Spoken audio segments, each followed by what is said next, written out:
Today I'm going to show you how to enter the current date and time in Excel. So I'll show you 3 steps. So the first one is this one that I've written here. This is a shortcut. You're going to press Ctrl plus the semicolon and Ctrl by the colon. And then we are going to use the now and today functions in Excel. So let's start with the shortcuts. So if you want to enter a current date, you just use this shortcut. You click where you want to enter the current date, and you are going to press Ctrl plus the semicolon, and there you have your current date. If you want the time, the current time, you're going to press Ctrl, then the colon. That's as you can see, now it's 2:18 and it's 2:18 p.m.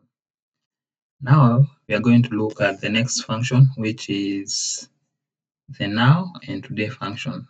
The now gives us both the current date and time, while with the today only, while with the today function, it only gives us the current date.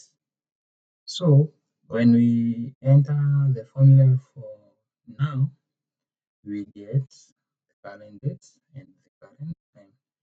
This is it, and this is how you enter it. You come here where you want to enter your current date and time, and place equal sign.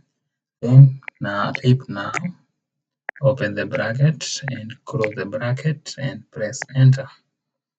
And as you can see, it has given us the current date and the current time. Now, if you only want the current date only, you just come here where you want it only, place equals to today, open the bracket and close the bracket and you press enter. With that, you can see we have written our current date.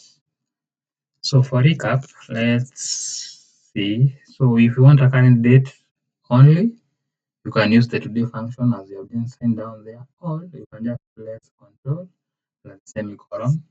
If you want the current time alone, you just press Ctrl plus the semi the Ctrl plus colon. And now if you want them to be combined, you are going to use now function. Thank you for watching. Please subscribe to the channel, share and comment. See you soon with more videos. Thank you.